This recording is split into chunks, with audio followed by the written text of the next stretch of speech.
Jake and I had been together for 3 years. The first 2 years were fine, but the last year was pure psychological warfare. He started checking my phone, questioning where I was going and who I was talking to. He'd get irrationally jealous if male coworkers texted me about work stuff. He'd make jokes about me being unfaithful in front of our friends. When I'd get upset, he'd say I was overreacting and that guilty people get defensive. The worst part was, I never cheated! Not even close! I was completely faithful while he was projecting his own behavior onto me! It was Teresa who first caught him. She'd been my best friend since high school, basically like a sister. One night while Jake was at work, she came over after I mentioned another one of his wild accusations. I showed her a text where he was questioning why I got home 15 minutes late from grocery shopping and suggesting I was meeting someone. Teresa got this weird look on her face and showed me her phone. Jake's dating profile was active that very day. His bio even said he was single and looking for fun. Teresa confessed she'd suspected for weeks. A friend of hers had matched with him but recognized him as my boyfriend from pictures on my social media.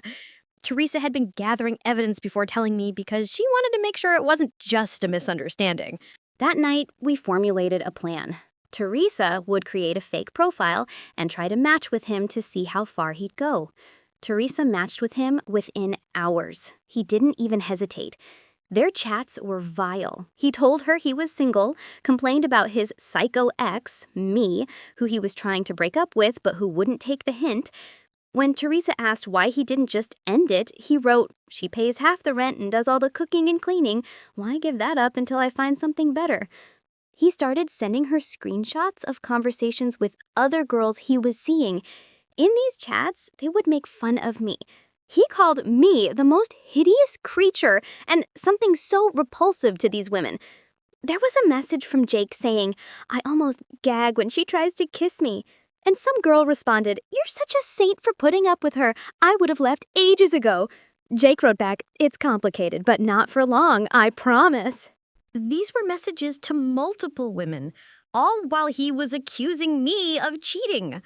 All while I was cooking his favorite meals, doing his laundry, and trying desperately to prove my loyalty to him. I didn't confront him right away. Teresa and I decided we needed more than just evidence. We needed a plan. Not to get him back, but to absolutely destroy him. Over the next few weeks, I played the perfect girlfriend while Teresa continued chatting with him through the fake profile. I smiled when he kissed me goodbye in the mornings. I still cooked his meals and did his laundry. I even apologized when he accused me of flirting with the delivery guy who literally just handed me our food and left. All the while, I was plotting. One night, Jake came home late, smelling like unfamiliar perfume. When I casually mentioned it, he got furious and said I was being paranoid and that maybe I should talk to someone about my insecurities. He said maybe I was depressed, that I hadn't been myself lately. I just smiled and apologized, all while mentally adding this to my list of reasons he deserved what was coming. I went through our finances. We had a joint account for bills, but Jake also had his own savings account that he was so proud of. He was always talking about how disciplined he was with money, how he was saving for our future.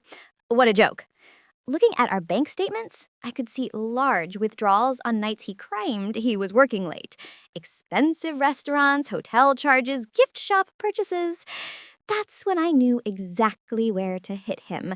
His ego and his wallet. I remembered my cousin, Vicky. Everyone always said we looked similar, except she was the prettier version of me. Thanks, family. She had the same dark hair and eyes as me, but was taller with a better figure, as my mom would constantly remind me. She was a model in college and still turned heads everywhere. And she owed me a favor after I helped her through a really rough breakup last year. I called Vicky and Teresa for an emergency meeting and told them my full situation. Vicky was furious on my behalf. She said what Jake was doing was emotional abuse, not just cheating, and she was right. Teresa showed Vicky all the evidence she'd gathered, and Vicky couldn't believe someone could be so cruel while pretending to be the victim. By the end of our 3-hour conversation, I wasn't just angry. I was calculating, cold, ready. That night, as I watched Jake texting on his phone with that stupid little smirk on his face, probably telling some other woman how hideous I looked while accusing me of texting someone, I made my decision. I had my plan. Something that would make Jake regret every single word he ever said about me. Something that would hit him exactly where it would hurt the most. Teresa and Vicky were all in, and together we were about to teach him the lesson of a lifetime. First update. Our plan was like something out of a heist movie, except it was real and I was living it. We decided Vicky would accidentally run into Jake at his gym. He went to a fitness club downtown every Tuesday and Thursday, like clockwork, supposedly for training sessions. But now I suspected he was just trolling for women. Vicky got a guest pass through a friend who was a member. We studied Jake's routine. He always posted workout selfies with timestamps. What a predictable dumbass.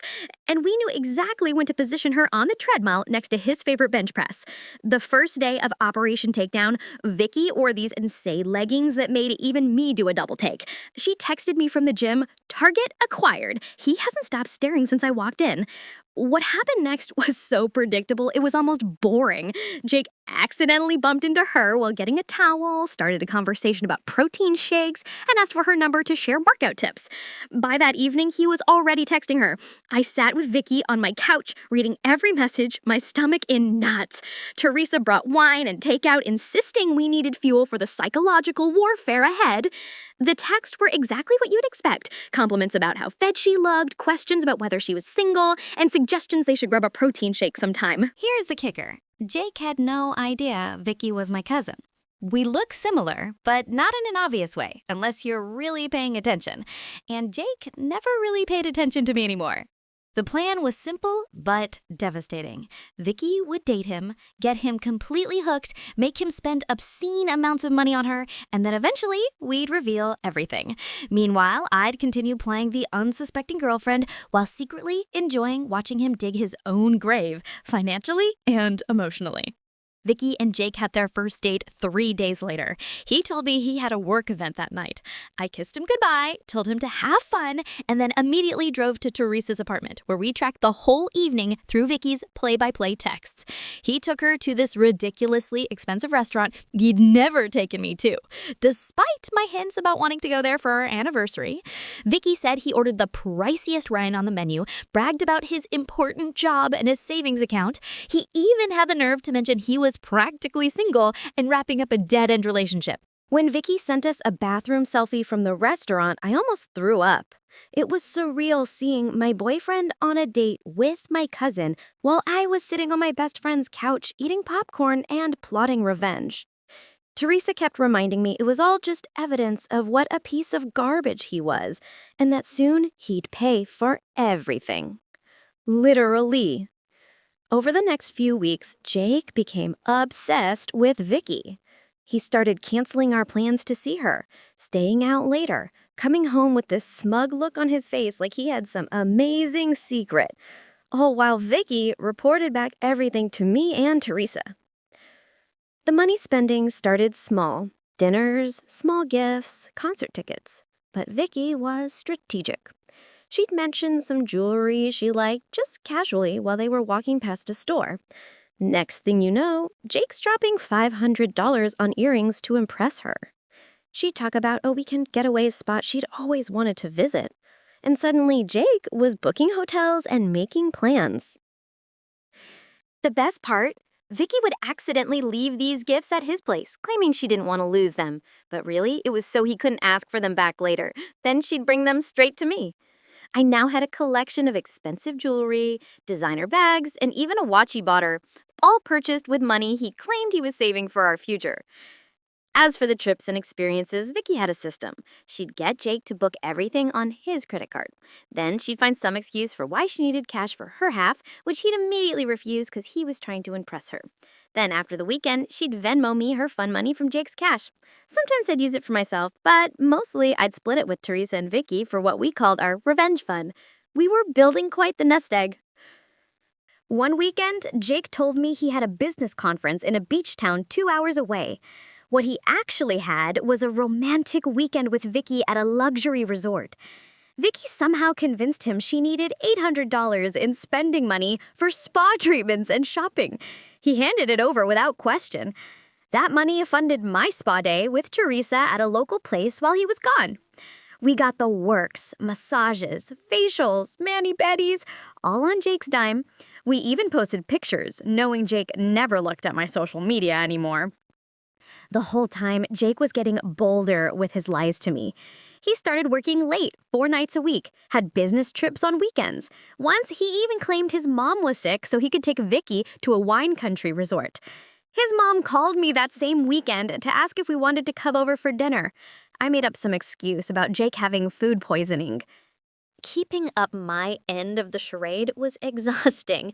I had to pretend everything was normal, had to keep cooking his meals, doing his laundry, smiling when he kissed me with the same lips he'd been using on my cousin. Things got more complicated when Jake started telling Vicky about his horrible girlfriend, meaning me. Vicky would record their conversations, legal in our state with one-party consent, and send them to me.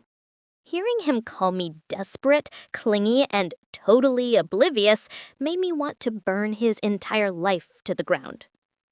The worst was when he told Vicky he couldn't wait to be done with a dead weight and that the only reason he hadn't broken up with me yet was because it's just so convenient having someone split the bills and do all the household chores. He literally called me his Roomba that also pays rent. When I heard that recording, I smashed a glass against the wall when Jake wasn't home. Teresa had to come over and help me clean it up before he got back. But even through the pain, the benefits of our scheme were starting to pile up. Vicky convinced Jake to buy her a new iPhone because hers kept dying. She immediately gave it to me since my screen was cracked. She got him to buy designer shoes in her size, which was actually my size. She even managed to get him to pay for a weekend yoga retreat that she never attended. I went with Teresa instead, laughing the entire time about how Jake was funding my relaxation while believing I was at home doing his laundry. Around the 2-month mark, Vicky started phase 2 of our plan. She began talking about how stressed she was at work, how she needed a real vacation. She strategically mentioned places she'd always wanted to visit. Coincidentally, places I had mentioned wanting to go. One night, while on a date with Jake, she broke down in fake tears about how she'd never been able to afford a real vacation. Jake, trying to be the hero, immediately offered to help. Before the night was over, he'd booked a weekend trip to this amazing mountain resort about 3 hours away, all expenses paid. Here's where it got interesting. The day before the trip, Vicky called Jake sobbing. Her grandmother was in the hospital and she couldn't possibly go away that weekend. Jake was devastated, especially since the reservation was non-refundable. Vicky, being the thoughtful person she is, suggested he take the trip anyway since he'd been working so hard. Jake reluctantly agreed. The minute Jake told me he was going on a guy's fishing trip that weekend, his cover story to me, I texted Vicky and Teresa. The plan was in motion. Vicky had already secretly given me the reservation details. As soon as Jake left for work the next morning, I packed my bags, picked up Teresa, and we drove to the exact resort Jake had booked for his weekend with Vicky. We checked in using the reservation Jake had paid for. The front desk didn't even blink when I gave them my ID. The reservation was under Jake's name, but didn't specify guest names. We spent the entire weekend in luxury. Spa treatments, gourmet meals, hiking with a private guide, all courtesy of Jake's credit card. We even ordered room service and charged it to the room. Meanwhile, Jake was texting Vicky about how disappointed he was, but how he was making the best of it on his fishing trip with imaginary friends. We took so many pictures that weekend, being careful not to post them anywhere Jake might see. Those photos went into what we called our evidence locker, the folder we'd eventually use to show Jake just how thoroughly he'd been played. When I got home Sunday night, Jake was already there telling me about all the huge fish he and his buddies caught. I nodded and asked questions, acting interested, while secretly replaying the memory of soaking in a hot tub with a glass of expensive champagne he had paid for. The pattern continued for another month. One of my favorite scams was the birthday present scheme. Vicky mentioned her best friend's birthday was coming up, and she wanted to get her something special but was short on cash. Jake immediately offered to help. He ended up buying an expensive designer bag that Vicky had picked out, which she promptly gave to me for my birthday, which was actually the following week. I carried that bag everywhere, including on dates with Jake. He complimented it once, saying it looked expensive. I just smiled and said Teresa had gotten it for me. Technically, not a lie. His savings account was dwindling, and he'd started complaining to me about unexpected expenses at work and how we might need to tighten our belts for a while. The audacity! Meanwhile, things between Jake and Vicky were getting more serious, from his perspective. He started talking about introducing her to his friends, maybe even his family. Vicky skillfully deflected, always keeping him at that perfect distance. Close enough to keep spending money on her, but not so close that their relationship would move forward in any meaningful way. What Jake didn't know was that we were building up to something big. Vicky had started planting seeds about a luxury vacation she'd always dreamed of taking. Some tropical resort with private bungalows over the water, places where rooms cost like $1,000 a night. Jake predictably took the bait, started looking at options, trying to figure out how to afford it. That's when we discovered he'd been moving money from our joint account into his private one to fund his double life. Money that was supposed to be for our bills, our future. He'd been stealing from me to romance my cousin. Finding those transfers was like being punched in the stomach all over again. But it also made me more determined than ever to finish this. As the third month of our scheme came to a close, Jake was planning this extravagant vacation, draining his savings account for deposits and buying new luggage and ridiculous tropical outfits. Little did he know, it was all leading to the final phase of our plan. But we weren't quite ready to spring the trap. Not yet. We had at least one more month of making him pay. Literally. The best part? He had no idea what was coming. He still thought I was completely oblivious, still cooking his meals and doing his laundry like the perfect girlfriend. Still believed Vicky was falling for him as hard as he was for her. Still believed he was the one in control of the situation, but the control was all ours. And soon, very soon, he was going to learn just how badly he'd been played. Second update. Month 4 of Operation Destroy Jake's bank account was when things got really interesting. By this point, Vicky had Jake wrapped so tightly around her finger that he'd started getting sloppy with his lies to me. He'd work late but forget to text that he wouldn't be home for dinner. He'd leave receipts in his pockets that I'd find while doing laundry. Once, he even called me by Vicky's name when he was half asleep. I had to bite my tongue so hard I tasted blood. Meanwhile, our revenge fund had grown to almost $4,000 in cash from all the money Vicky had extracted from him and shared with us. Teresa had benefited too. We'd take turns with the spa packages and restaurant gift cards Vicky would get out of him. One night, Jake came home looking stressed. He sat me down for a serious talk about our finances. Apparently, he was experiencing some temporary cash flow issues and needed me to cover more of our shared expenses for a while. Could I possibly pay the full rent next month instead of just my half and maybe handle the utilities too? He promised he'd pay me back once his work bonus came through. I almost lost it right there. This was spending thousands on my cousin while asking me to cover his basic living expenses. But I kept my cool, nodded sympathetically, and agreed to help out. What choice did his oblivious girlfriend have? As soon as he left the room, I texted Vicky and Teresa. Phase escalation starts now. The next day, Vicky called Jake in tears. Her car had broken down, and she needed $600 for repairs ASAP. Jake, despite having just told me he was broke, somehow found the money within hours. Vicky took the cash, thanked him profusely, and then split it with me and Teresa. We went shopping while her perfectly functional car sat in my apartment complex's guest parking. But the real gold mine was the tropical vacation planning. Vicky had convinced Jake to book this ridiculously expensive resort in Bora Bora. Jake was struggling to come up with the money, but Vicky kept sending him pictures of the place, talking about how it would be the most romantic week of their lives. I watched from the shadows as Jake started selling things to fund this trip. His prized vintage guitar collection that he'd never let me even touch sold on eBay. The expensive watch his grandfather left him pawned. His crypto investments he was so proud of liquidated at a loss. All while telling me we needed to cut back on luxuries like my morning coffee and Netflix subscription. One night while Jake was in the shower, I checked his phone and saw he'd taken out a personal loan for $15,000. The absolute madness.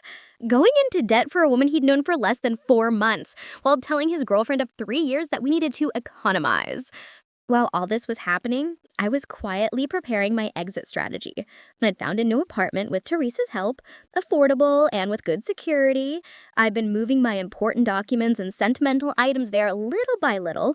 I'd started redirecting my mail to a P.O. box. I'd even opened a new bank account at a different bank where Jake had no connections. The stress of maintaining the charade was getting to me, though. Playing this supportive, oblivious girlfriend while watching Jake destroy his finances for another woman, even if that woman was my cousin working on my behalf, was exhausting. Some nights I'd lie awake next to him, fighting the urge to scream in his face about what a pathetic, disloyal piece of shit he was. Teresa noticed I was struggling and suggested we treat ourselves to a mental health day using some of our revenge fund money. We booked a day at this amazing hot springs resort about an hour outside the city. The irony? It was a place Jake had once promised to take me for our anniversary, but claimed we couldn't afford. The day at the hot springs was exactly what I needed, soaking in the mineral pools, getting massages, drinking champagne at 11 a.m., all while knowing Jake was at work, stressed about money, completely unaware that he was funding my relaxation. It felt like poetic justice. When I got home that evening, Jake was already there, which was unusual. He looked nervous, pacing around the living room. My heart dropped. Had he somehow found out about our scheme? But no, it was something else entirely. He sat me down and told me he'd been doing some serious thinking about our relationship. This was it. He was going to break up with me. After all these months of cheating and lying, he was finally going to end things so he could be with Vicky openly. I prepared my fake surprise face, already mentally rehearsing how I'd call Vicky and Teresa the minute he left to tell them we needed to accelerate our timeline. But that's not what happened at all. Instead, this delusional asshole got down on one knee and pulled out a ring box, an engagement ring. He started saying how he'd been distant lately because he was working through some personal issues, but had realized I was the one he wanted to spend his life with. That sometimes people don't appreciate what they have until they almost lose it, that he wanted us to start fresh.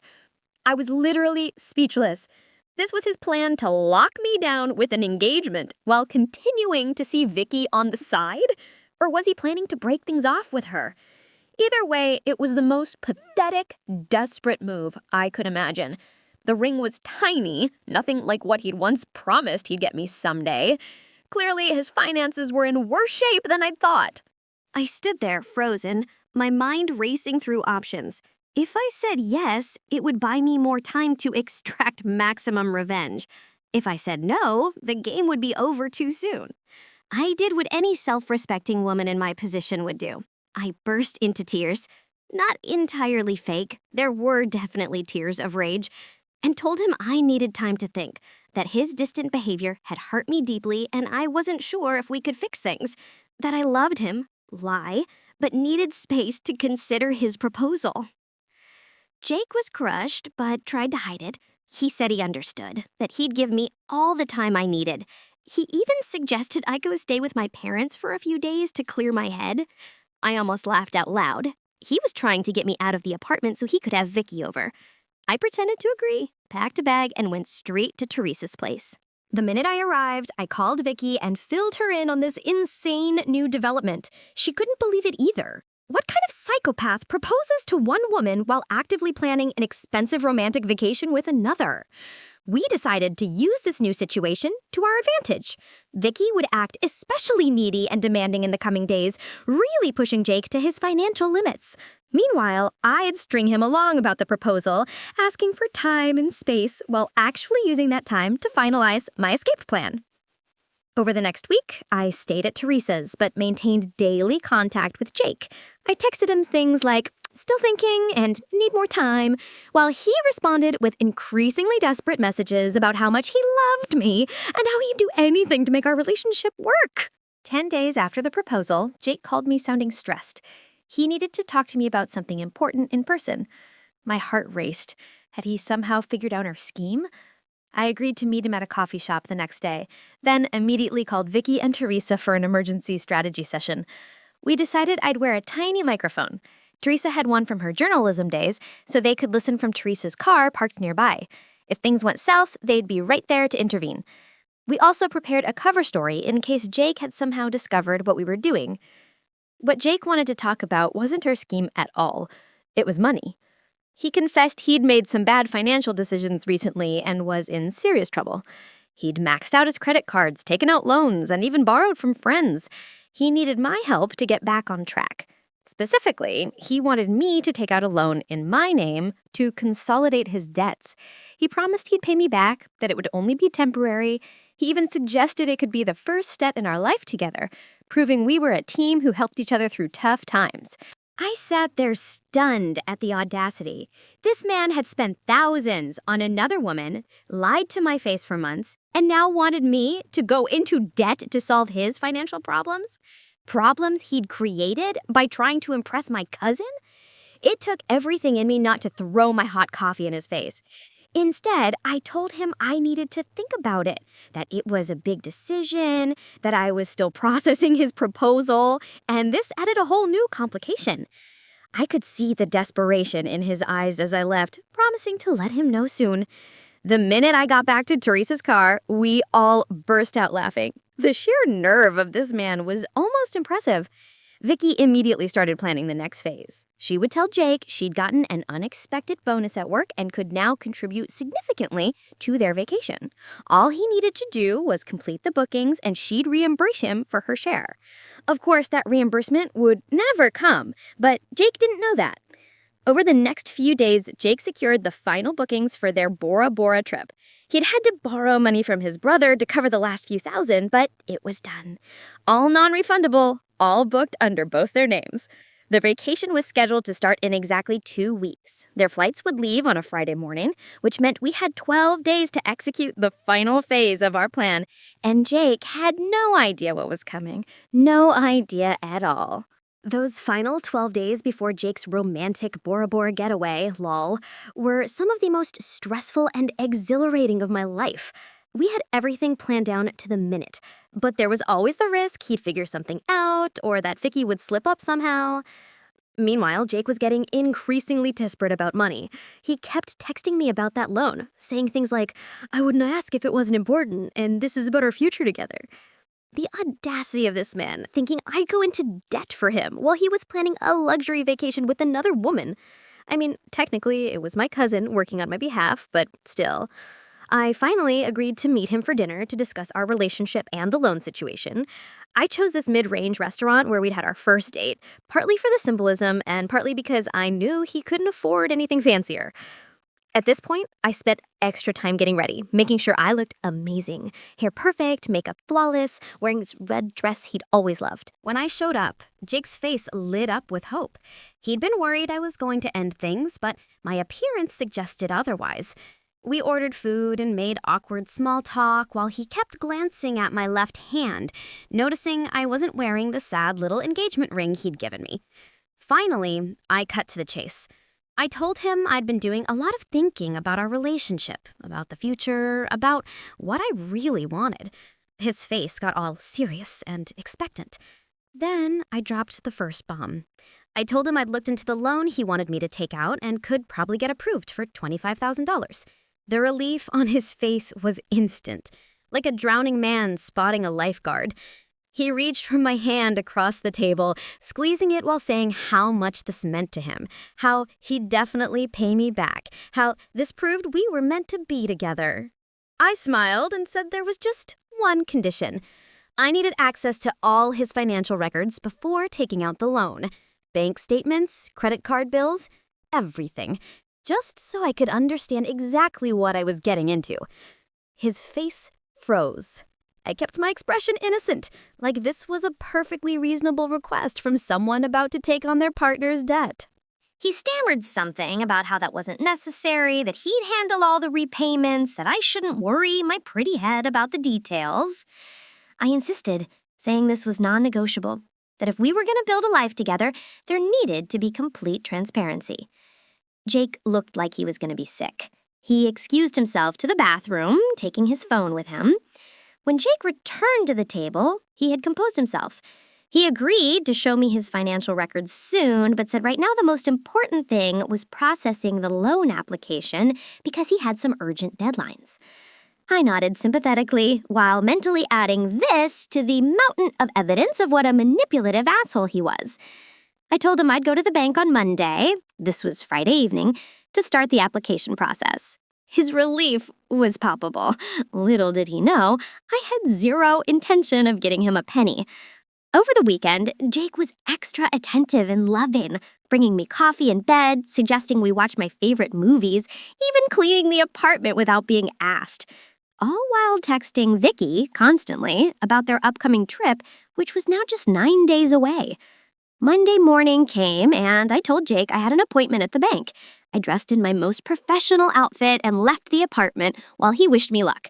Where I actually went was to meet Teresa and Vicky at our new favorite coffee shop to finalize the details of our plan. When I got home that evening, Jake was waiting expectantly. I told him the bank needed more time to review my application, but that things looked positive. He tried to hide his disappointment and stress, but I could see his hands shaking slightly as he hugged me. 4 days before the trip, Vicky played her MasterCard. She called Jake crying, saying her grandmother had just been hospitalized and she might need to fly home to see her instead of going to Bora Bora. Jake panicked, started offering solutions. Could they postpone the trip? No, non-refundable. Could her grandmother wait? She was shocked he would suggest that.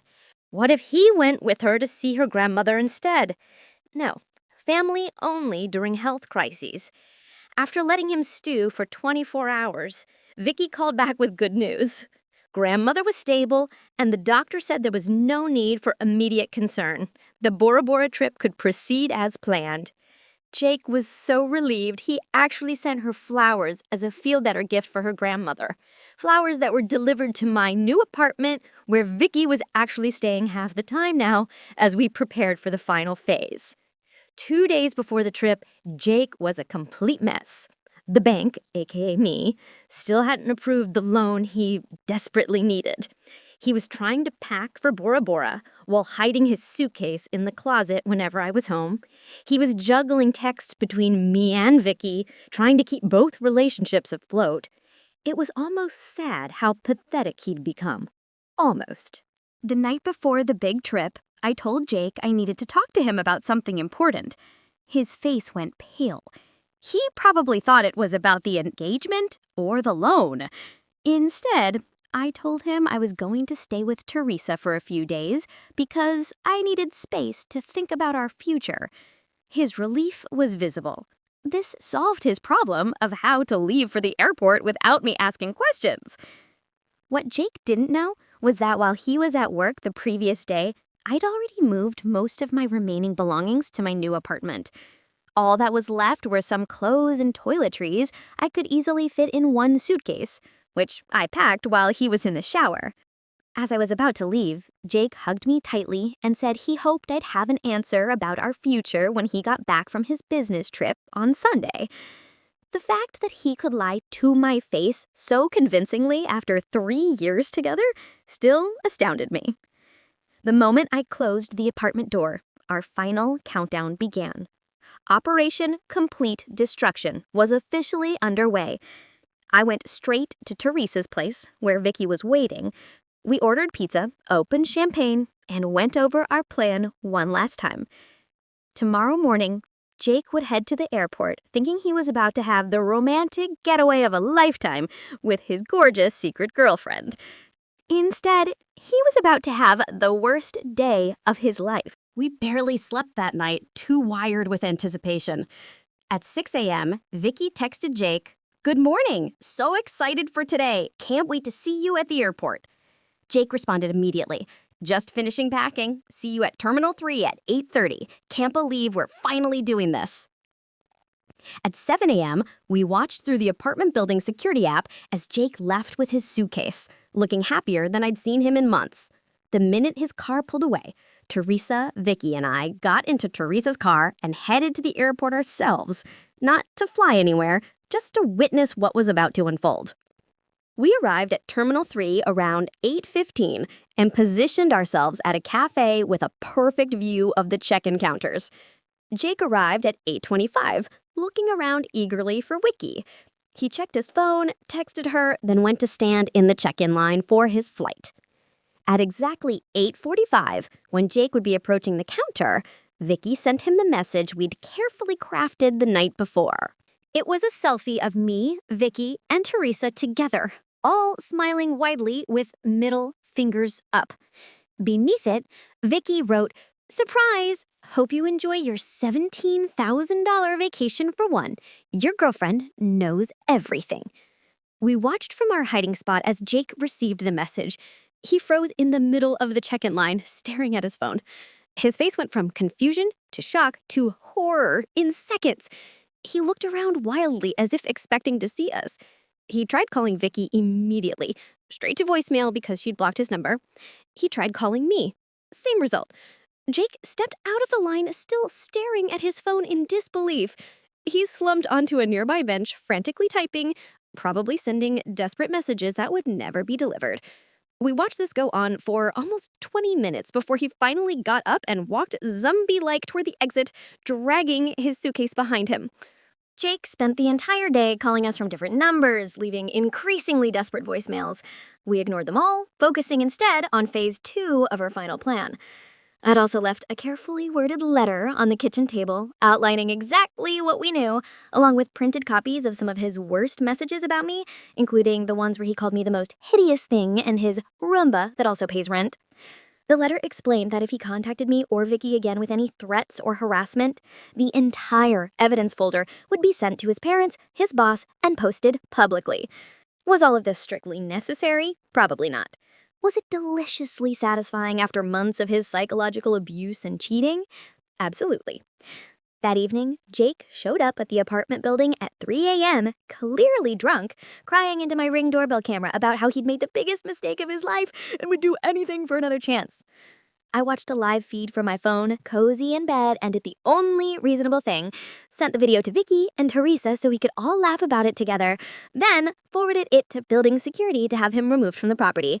20 missed calls later, he finally gave up. I slept like a baby that night, knowing he was suffering while I was absolutely thriving. That, my friends, is what you call karma, and it is beautiful.